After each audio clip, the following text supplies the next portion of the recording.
Le coup de marteau. Le coup de marteau de Didier Maisto, le coup du jeudi. Bonjour Didier. Bonjour Clémence, bonjour à tous. Alors J'espère que ça j'imagine, va. bah oui ça va, écoutez, elle est très belle votre veste. Vous avez vu ça? Ouais, C'est vous avez décidé de faire Choose un Friends. cocorico. Bah oui, c'est ça, c'est très Voilà. choose friends, hein. Vous avez décidé de faire un cocorico justement, là, vous êtes fiers de votre président Emmanuel Macron qui a décroché pour nous 15 milliards d'euros de promesses d'investissement étrangers pendant le dernier sommet, Choose France, annonce de lundi dernier, donc ça va pouvoir, c'est super, ça va créer 10 000 emplois, blo ju résorber un peu le chômage, enfin voilà, que des bonnes nouvelles et là j'imagine c'était pour un bravo, un cocorico, hein. Absolument. Cocorico, le plus grand nombre de balivernes déclinées en quelques minutes. Mais cette histoire est complètement incroyable. C'est même plus des inventaires à la Prévert, c'est le grand n'importe quoi. Et le pire, c'est que les journalistes, alors je sais qu'ils n'ont pas de culture économique, ils peuvent quand même se renseigner à minima sur le nombre d'emplois créés, les sociétés soi-disant qui sont attirées, qu'est-ce qu'elles vont y faire? Est-ce qu'elles vont créer de l'emploi? Est-ce que les secteurs dont elles font partie sont pourvoyeurs d'emplois? Mmh. Ou est-ce que tout ça est simplement le miroir aux alouettes? C'est le miroir aux alouettes. Que s'est-il passé en fait? Alors, Choose France, c'est, n'est-ce pas, on va créer de l'emploi, on va attirer des investisseurs parce que la France est le pays du monde, paraît-il aujourd'hui, où tout le monde veut investir. Et j'ai Ouais. entendu François Langlais sur TF1 nous expliquer sans rire à 20 heures, que partout en France, on pouvait le constater, les usines fleurissaient Mmh. dans les villes, mais surtout dans les campagnes. Alors moi, je peux vous dire, je vis On dans les parlait de la à la drogue juste avant, campagne. on se demande ce qu'il a fumé juste avant, quoi, en fait. Ah bah oui, non, mais moi, je n'ai pas vu une seule usine. Alors de quoi s'agit-il? Il s'agit essentiellement de boîtes américaines, des GAFA, Oui, c'est-à-dire Amazon, Microsoft. Microsoft, IBM, qui vont sécuriser leurs données. Simplement, il ne se passe rien de particulier. Ils ne vont pas ouvrir des usines, ils ne vont pas faire des choses extraordinaires. C'est simplement, ils confortent leur position. Il s'agit quoi d'autre après de banques? La banque du Nigeria, la banque d'Abu Dhabi. Ah, c'est sûr que les banques, elles vont créer énormément d'emplois en France, elles vont aider les TPE et les PME. Enfin, de qui se moque-t-on? Ensuite, il y a des. Alors, pour ce qui est des usines, il y en a une. Il y en a deux ou trois, mais il y a McCain qui va renouveler sa coupeuse de patates. Non, mais vous vous rendez compte, en fait, elle va simplement moderniser dans deux de ses usines. Mais ça ratatineuse la patate, comme chantait Boris Vian, quoi. Une tourniquette pour faire la vinaigrette. Non, mais on se fout du monde. Sans compter que les patates qui sont commercialisées par McCain, je renvoie à des enquêtes de 60 millions de consommateurs, notamment, sont enrobées dans des glucides, dans du sucre. On sait après que cette façon de procéder, ces produits transformés qui produisent énormément de maladies, du diabète, des Bien maladies sûr. cardiovasculaires, qui ensuite nourrissent les comorbidités quand on a une Mais attendez, pandémie. c'est parfait parce qu'on a aussi des laboratoires pharmaceutiques qui se sont installés, comme ça ils pourront nous soigner après les comorbidités. Tout Alors, ça se j'allais y rejoint. venir. Alors, j'allais y venir. Magnifique laboratoire pharmaceutique, AstraZeneca, Pfizer. Pfizer. Comment tu faire? Il va y avoir de la recherche et du développement. Il va y avoir non, rien du tout. Il va y avoir des établissements secondaires pour des entreprises qui ne payent pratiquement pas d'impôts en France et qui vont inonder le marché de leurs produits dégueulasses. Donc c'est toute la chaîne. Quand on regarde bien les sociétés qui sont favorisées, hein, ce sont des sociétés financières qui n'ont pas leur siège en France, qui sont des multinationales et qui inondent le monde de leurs produits en créant à la fois le problème et l'antidote au problème. Mmh. Et c'est bien ça toute la question. Je voudrais dire aussi que dans un pays, qu'est-ce que c'est la France en fait? Parce qu'on parle toujours d'économie sans savoir de quoi on parle. Je parle des hommes politiques et malheureusement des journalistes. 94% des entreprises en France sont des TPE, c'est-à-dire de zéro, la personne qui s'emploie elle-même, zéro salarié à 19 salariés. Et si on y rajoute les PME, ça fait 99% des entreprises. Ce sont elles qui créent de Bien l'emploi. sûr. Et j'ajoute que dans un pays qui a été ruiné comme il l'est aujourd'hui, avec une dette abyssale, mais surtout ruiné depuis des décennies, dans toutes les décisions stratégiques qui ont été prises, sur l'énergie. On a démantelé la filière nucléaire, décarbonée. Aujourd'hui, on court après. On est tout content, on s'extasie devant Flamanville, qui a coûté 8 fois le prix. Et surtout, on a perdu la technologie. Ne serait-ce que pour les soudeurs, il faut 5 ans pour former un soudeur dans le nucléaire. On a perdu cette technologie. On a démantelé toute notre industrie. On a pratiquement plus d'industrie. Et on se targue, dernier point de ce Choose France, de ces usines qui vont fabriquer des batteries. La France est leader. Mais vous avez vu les sociétés qui dominent ce secteur? Ce sont les sociétés asiatiques. Ils ont 99% du marché. On ne maîtrise plus rien.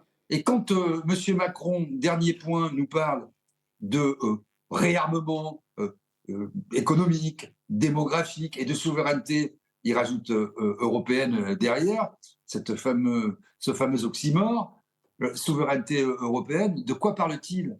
Qu'est-ce qu'on fabrique? On ne fabrique plus rien. On n'a plus aucun levier pour créer de l'emploi, pour avoir de l'industrie, pour créer notre propre énergie et donc pour l'exporter. Donc qu'est-ce qu'on fait? On accueille des secteurs qui sont déjà là, du service, des boîtes multinationales qui ne créent pas d'emplois et des start-up essentiellement américaines et asiatiques qui, quand elles ne font pas faillite, sont rachetées par des boîtes du CAC 40 ou des boîtes mondialisées qui deviennent simplement un produit, une ligne dans ces sociétés-là. Elles ne créent aucun emploi. C'est une arnaque. Alors, que les hommes politiques disent ça, ils n'ont aucune formation économique pour la plupart, très bien. Mais qu'il n'y ait pas un seul journaliste mainstream qui dise mais tout ça, c'est de la foutaise. Tout ça, c'est du mensonge. Il n'y a pas d'emploi créé. Mais en fait, ils disent même il y aura 10 000 emplois créés comme si c'était cocorico. Mais attendez, il y a quand même un décalage entre 15 milliards d'euros et 10 000 emplois créés. Plus, quand on nous dit créer et qu'on lit un petit peu entre les lignes, on se dit, on lit, je lis là moi-même, 10 000 emplois créés ou maintenus ou prévus. Oui, donc ça veut dire, vous voyez, c'est toujours pareil. Même pas 10 000 emplois. Vous avez toujours le petit astérisque. Ouais. Créé ou maintenu.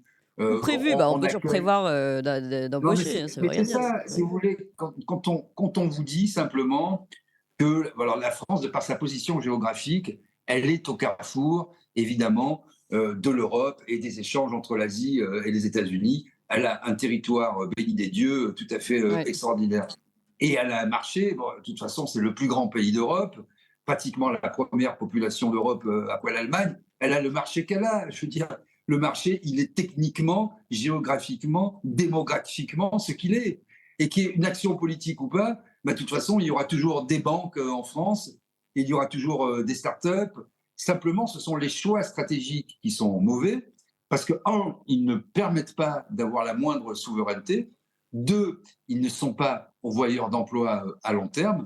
Trois, ils ne nous permettent pas de nous extraire de décisions qui nous dépassent. Parce que si à un moment, Amazon décide de fermer un entrepôt, si IBM décide que la France n'est plus majoritaire, si Pfizer trouve que la réglementation est trop tatillonne, mais ils fermeront la France, tous leurs bureaux secondaires, et basta. De toute façon, les produits, ils continueront d'inonder la France. Donc, en fait, on mélange tout de façon tout à fait consciente.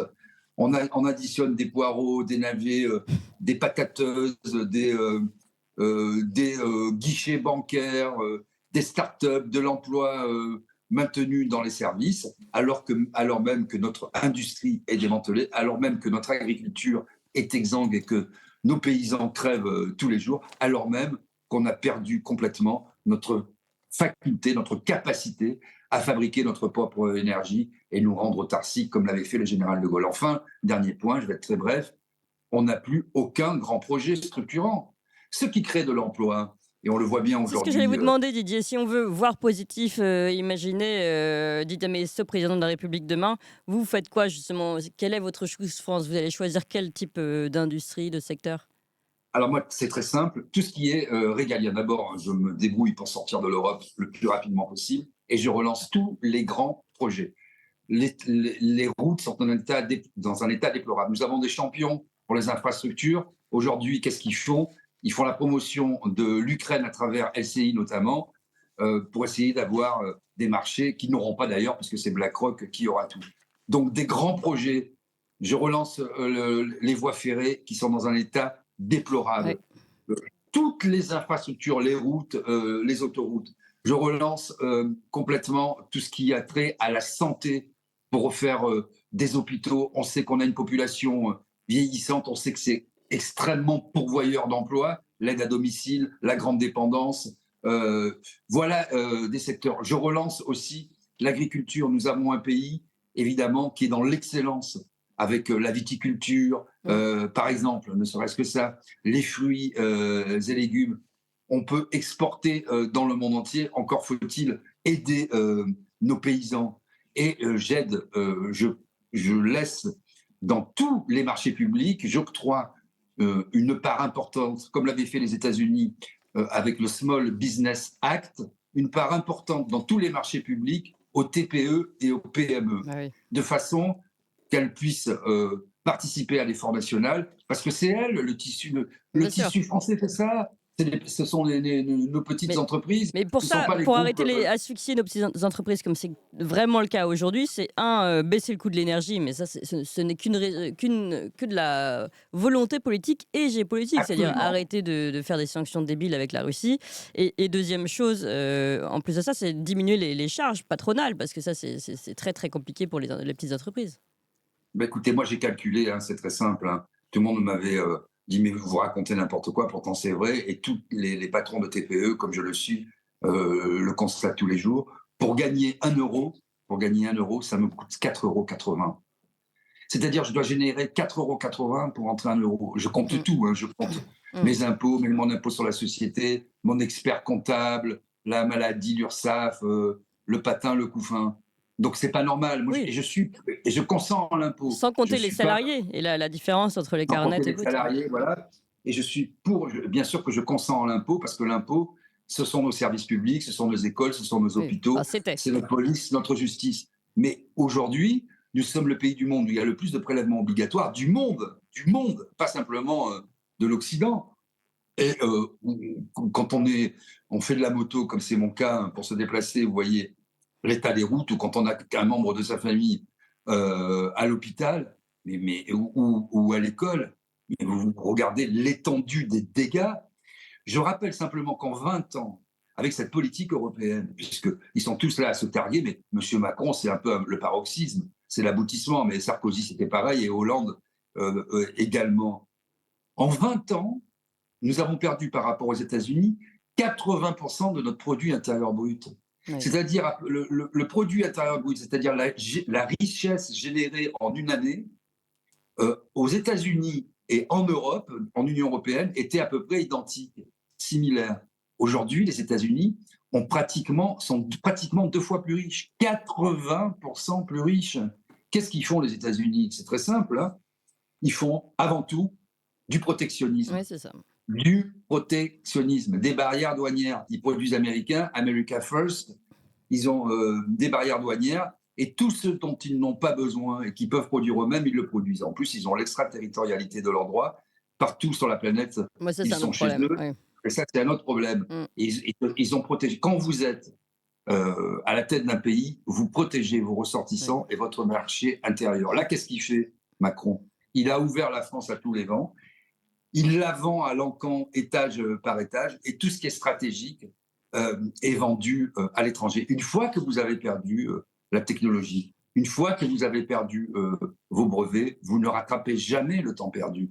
Et quand vous abandonnez un secteur, c'est dramatique quand vous voyez ce qu'on a fait pour la sidérurgie, parce que Mm. tous ces grands penseurs de l'ENA et de Polytechnique, ils nous ont dit la sidérurgie, on n'aura plus besoin d'acier. On va se croiser les bras, on va regarder les Chinois travailler pour nous et on va être heureux, on va faire l'amour, on va faire des gosses et on va voyager en faisant un petit peu de service. Il ne s'est rien passé de tout ça. Les Chinois se sont enrichis et ce sont les Français qui poussent les pousse-pousse dans Paris pendant que les Chinois font la queue chez Hermès et Louis Vuitton. Voilà la vérité. Et les Chinois, ils ont une industrie. Et les Allemands qui sont en train de sortir avec cette histoire de Nord Stream, on ne va pas rouvrir le débat, mais qui ont vu finalement que la politique européenne produisait des catastrophes, hein, est en train de perdre son industrie qui était florissante. Et c'est pour ça que l'Allemagne, le chancelier allemand, commence à rétro-pédaler, parce qu'il se rend compte finalement que la seule chose qui compte, c'est ici et maintenant de l'emploi pérenne, de l'emploi solide, c'est fabriquer quelque chose et pas simplement être le bureau secondaire d'un établissement financier qui n'est pas fiscalisé, qui ne paye pas les impôts en France. Monsieur Macron aura fini le travail, aura fini de vendre et de découper la France. Sérieusement, la banque d'Abu Dhabi, la banque nigériane et McCain qui coupe les patates. C'est ça l'attractivité de la France. On n'a même plus de constructeurs automobiles dignes de ce nom. On se dilue dans Stellantis, on n'a plus de marque de moto, on ne fabrique plus de grosses machines, plus d'industrie, etc. On a encore un peu l'aéronautique et les trains. Et là aussi, c'est en train de partir à volo petit à petit dans des symposiums et des joint ventures où on n'a pas la majorité. Mm. Donc c'est un vrai scandale. Les frigos sont vides et M. Macron est content. Dernière ultime chose, vous avez parlé des sanctions contre la Mm. Russie. Le PIB de la Russie a augmenté cette année de 2,3%. Les prévisions sont encore dantesques. Tout à fait. La Russie est en train de s'enrichir. Et rappelez-vous, j'avais dit, les sanctions vont avoir pour but d'enrichir la Russie, qui Oui. va trouver des débouchés, notamment en Asie, parce qu'on a poussé la Russie dans les bras de l'Asie. Les sanctions ont été catastrophiques pour les finances de la France, mais plus grave pour les Français, puisqu'on paye 3 fois notre prix du gaz, 3 fois notre prix de Oui, l'électricité. aucun entrepreneur ne peut tenir le coup longtemps sur ce rythme-là. Impossible, Mm. c'est impossible. Regardez le nombre de boulangers qui ont mis la clé sous la Ouais. porte depuis la fin du Covid, quoi. C'est une catastrophe. Hein. Ouais. Donc voilà où nous en sommes. Et le plus grave de tout ça, ce sont les fabricants d'excuses, ce sont les médias qui ne font pas leur job. Ce que j'ai dit là, tout le monde pourrait le dire. Hein. C'est pas d'une clairvoyance extraordinaire, c'est simplement regarder ce qui se passe concrètement. Mais non, ils ont repris mais textuellement, le communiqué de presse de l'Élysée, les chiffres, le 7e sommet, Versailles, les 15 milliards, et patati et patata, sans toute honte bue. Eh ben, honte à eux. Honte à eux. Merci beaucoup, en tout cas.